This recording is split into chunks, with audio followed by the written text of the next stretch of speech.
Aiku, le joueur toujours souriant, pourtant il s'est dressé face aux meilleurs attaquants du Blue Lock. Attention spoiler. À la base, Aiku voulait devenir le meilleur buteur du monde, mais les adultes lui ont volé ce rêve. Joue pour l'équipe, joue pour les autres, et comme beaucoup, il a fini par s'éteindre. Sauf qu'il a fait un choix rare, renaître de l'autre côté du terrain et écraser les attaquants médiocres. Face au Blue Lock 11, Aiku est l'une des pièces centrales des U20.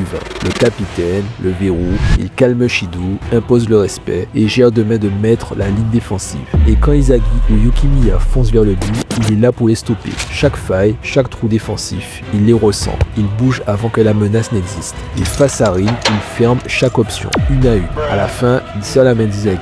Il a perdu, mais il a combattu un capitaine, en leader né.